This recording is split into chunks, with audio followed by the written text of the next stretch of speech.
Friends, आज का जो हमारा विषय है ग्लूकोकॉर्टिकॉइड्स। ग्लूकोकॉर्टिकॉइड्स क्या हैं? ये हार्मोन हैं, एंजाइम्स हैं, कैसे वर्क करते हैं? तो आइए डिस्कस करते हैं ग्लूकोकॉर्टिकॉइड्स के बारे में। उससे पहले जिसने भी मेरा चैनल सब्सक्राइब नहीं किया है वो चैनल को सब्सक्राइब करें और वीडियो अच्छी लगे तो लाइक, शेयर और कमेंट भी ज़रूर करें। आइए स्टार्ट करते हैं ग्लूकोकॉर्टिकॉइड्स। ग्लूकोकॉर्टिकॉइड्स क्या हैं? ये एड्रिनल कॉर्टेक्स से सीक्रेट होते हैं और ये क्या कहते हैं, स्टेरॉयडल हार्मोन्स होते हैं विच हैव ग्लूकोकॉर्टिकॉइड्स। और ये बेसिकली ग्लूकोकॉर्टिकॉइड्स होते हैं, मिनरलोकॉर्टिकॉइड्स होते हैं एंड वीक एड्रेनर्जिक एक्टिविटी रखते हैं।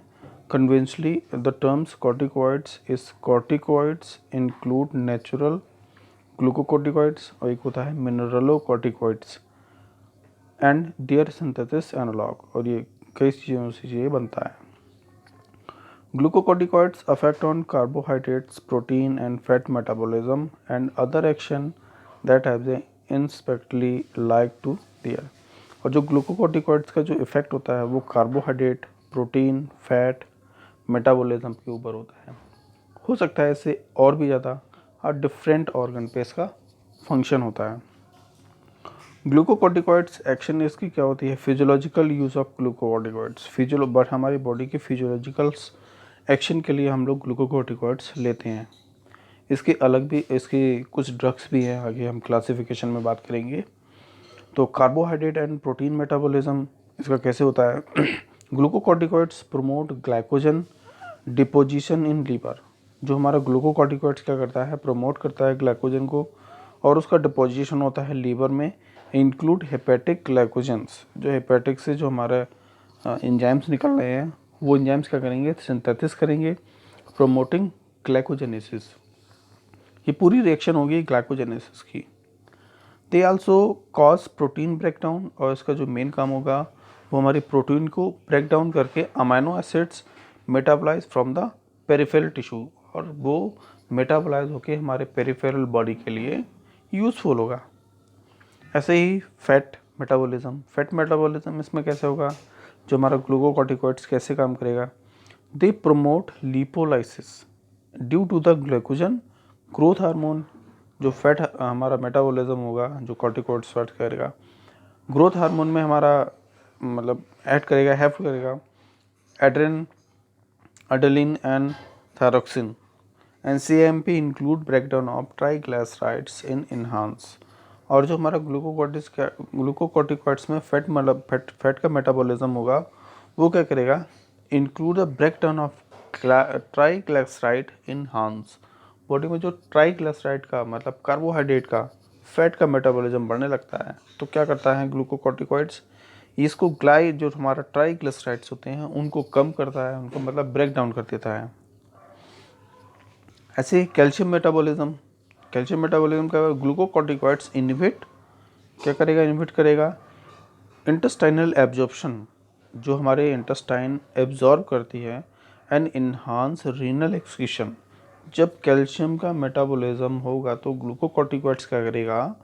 हमारे इंटेस्टाइनल से एब्जॉर्प्शन का जो लेवल है उसको कम कर देगा और रीनल एक्सक्रीशन जो हमारे क्लोराइड्स हैं, loss of osteoid and decrease formation and increase absorption. और क्या होगा? एब्जॉर्प्शन इंक्रीज कर देगा, डिक्रीज करेगा फॉर्मेशन को और इंक्रीज करेगा एब्जॉर्प्शन को, रीएब्जॉर्प्शन को। Indirectly result in loss of chlorides from the bones producing negative calcium balance. और क्या होगा? हमारे जो कैल्शियम्स है वो हमारी बॉडी में बैलेंस होने का काम करने लगेंगे, मतलब बैलेंस होने लगेंगे। CNS सेंट्रल नर्वस सिस्टम में ग्लूकोकॉर्टिकॉइड्स क्या करते हैं? माइल्ड इथोपियास एंड स्क्वीट common with pharmacological doses and glucocorticoids. This is direct effect on brain. और इसका जो मेन फंक्शन होता है, इफेक्ट होता है, वो ब्रेन के थ्रू होता है। Independent of relief of diabetes symptoms and sometime progress to cause increase motor activity. और ये क्या करता है? कुछ टाइम में मतलब जो हमारी बॉडी में मोटर एक्टिविटी है, मतलब सेंसरी ऑर्गन्स से जो मैसेज जाता है वो वापस रिफ्लेक्ट होता है, उससे उसकी एक्टिविटी को मेजर करना, आगे बढ़ाना। इंसोम्निया, हाइपोमेनिया एंड डिप्रेशन, ये सब हमारे ग्लूकोकॉर्टिकॉइड्स में CNS का काम रहता है। ऐसे स्टमक जो हमारा स्टमक होता है, secretion of gastric acid and pepsin is increase. और स्टमक में जो हमारा गैस्ट्रिक का सिक्रेशन है वो बढ़ जाता है। मे बी एग्रेटिव एंड पेप्टिक अल्सर, जब भी बढ़ जाएगा तो पेप्टिक अल्सर का भी हो सकता है प्रॉब्लम हो जाए। Lymphoid tissue and blood cells, glucocorticoids increase the number of RBC। Glucocorticoids क्या करते हैं, लिम्फोइड टिश्यू होते हैं उसमें RBC का जो लेवल है उसको बढ़ा देता है। Platelets and neutrophils is circulated, और वो न्यूट्रोफिल्स सर्कुलेट हो जाती हैं बॉडी में। दी डिक्रीज लिम्फोसाइट्स, तो उससे क्या होती है, लिम्फोसाइट्स कम हो जाती हैं, स्नोफिल्स कम हो जाती हैं एंड वैसोफिल्स कम हो जाती है, जिससे कि जो कफिंग वगैरह है और वोमिटिंग है वो सब हमारी इससे कम हो जाती है। इन्फ्लेमेशन रिस्पॉन्स कैसे होगा, irrespective of type of injury of insult of the attending inflammation response is supported या suppresses by glucocorticoids। इन्फ्लेमेशन हमारा ग्लूकोकॉर्टिकॉइड से कम हो सकता है। This is the basic most they are the clinical use, और हम लोग सबसे ज़्यादा इसका ग्लूकोकॉर्टिकॉइड्स का इन्फ्लेमेशन में यूज़ कर सकते हैं या करते हैं। Glucocorticoids interfere as several step in inflammation, और ये प्रत्येक इन्फ्लेमेशन के स्टेप में मिला हुआ रहता है, रिस्पॉन्सिबल होता है। और ये क्या करता है, but the most important overall mechanism appear to the limitation of recruitment of the inflammation cell at the local site of the production. और जो हमारा प्रोस्टाग्लैंडिन जो होती है उसके सीक्रेशन पे भी डिपेंड करता है, वो भी उसमें उसको बोलते हैं इन्वॉल्व रहता है। और ये क्या करता है, प्रोस्टाग्लैंडिन और LT और PF through the indirectly inhibit the phospholipase A2, जो हमारा फॉस्फोलाइपेज होता है उसके फंक्शन को भी अफेक्ट करता है, मतलब कम करता है, जिससे कि इन्फ्लेमेशन उसका जो इन्फ्लेमेशन है वो कम हो जाए। अगर प्रोस्टाग्लैंडिन निकलते रहेंगे तो इन्फ्लेमेशन बढ़ता रहेगा। इम्यूनोलॉजिकल एंड एलर्जिक रिस्पॉन्स, ये क्या है, glucocorticoids impair immunological competence is the suppress all type of hyper sensitization या सेंसिटिविटी एंड एलर्जिक फिनोमेना या निमोनिया। मतलब किसी भी प्रकार की हमारे जो हाइपर सेंसिटिविटी होगी, एलर्जिक कंडीशन होगी, एलर्जी निमोनिया होगा, उसको कम करता है। इसका क्लासिफिकेशन की बात करते हैं तो ये 3 भागों में इसका क्लासिफिकेशन है ग्लूकोकॉर्टिकॉइड्स का। पहला है short acting, intermediate and long acting. Short acting में हमारी जो ड्रग आती है वो हाइड्रोकॉर्टिसोन आती है। इसका जो इफेक्ट होता है, बायोलॉजिकल इफेक्ट, वो T12 इसका होता है 12 आवर्स, 12 घंटे तक ये काम करती है हाइड्रोकॉर्टिसोन। दूसरा इंटरमीडिएट में हमारा जो आता है इंटरमीडिएट एक्टिंग बायोलॉजिकल, इसका जो T12 होता है वो 12 से 36 घंटे होता है, 12 to 36 आवर्स। इसमें हमें देता है प्रेडिनिसोलोन होती है, ऐसे ही मिथाइल प्रेडिनिसोलोन होती हैं, और भी ड्रग्स आती हैं, इसमें बहुत सारी ड्रग्स होती हैं। थर्ड जो हमारी है लॉन्ग एक्टिंग का जो हमारा T12 होता है वो 36 आवर्स एबव, 36 से ज़्यादा हो सकता है।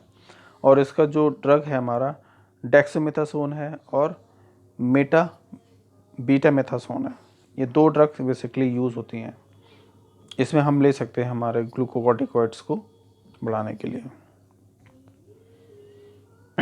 एडवर्स इफेक्ट्स के क्या हैं, प्रोलॉन्गेड थेरेपी अगर हम चलाएंगे तो इसके कुछ साइड इफ़ेक्ट हो सकते हैं, कुछ बॉडी पे इफ़ेक्ट आ सकते हैं।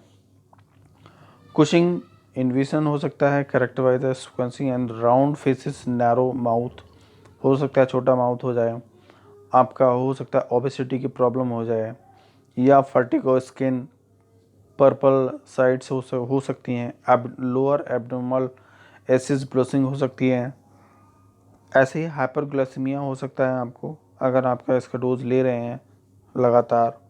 ऐसे ही मसल्स वीकनेस हो सकती है। ससेप्टिबिलिटी इन टू इंटरफेक्शन एंड द डिले हीलिंग, हो सकता है आपके जो हीलिंग प्रॉपर्टी है उसमें अफेक्ट हो जाए, उसमें चेंजेस हो जाए। बॉन्ड एंड सर्जिकल इंसिजन जो होता है, ऐसे ही पेप्टिक अल्सरेशन भी हो सकता है ड्रग्स लेने से। ग्लूकोकॉर्टिकॉइड्स, ऐसे ऑस्टोपोरोसिस की रिएक्शन भी अफेक्ट हो सकती है। ऐसे ही फीटल एबनॉर्मलिटी, फीटल का एबनॉर्मलिटी हो सकती है इसमें, इन द केस अगर लॉन्ग टर्म आप इसको यूज़ करते हैं तो। कॉन्ट्राइंडिकेशंस क्या है? Peptic ulcer, diabetes, hypertension, viral and fungal infection, tuberculosis, osteoporosis, herpes and साइकोसिस, epilepsy, CHF and renal failure etcetera. बहुत सारे हमारे इसके कॉन्ट्राइंडिकेशंस हैं। एंड इसके यूजेस, फार्माकोलॉजिकली कुछ यूजेस हैं हमारे ग्लूकोकॉर्टिकॉइड्स के।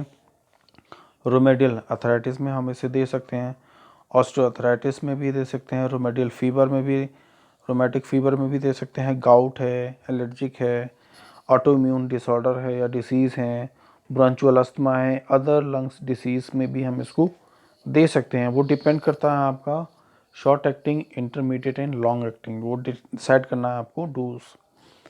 ऐसे आई डिसीज़ है, स्किन डिसीज़ है, इंटेस्टाइनल डिसीज़ है, सर्वियल डिसीज़ है, and many disease are is present here. And thank you so much. Video अच्छी लगी तो like please share comment. Thank you.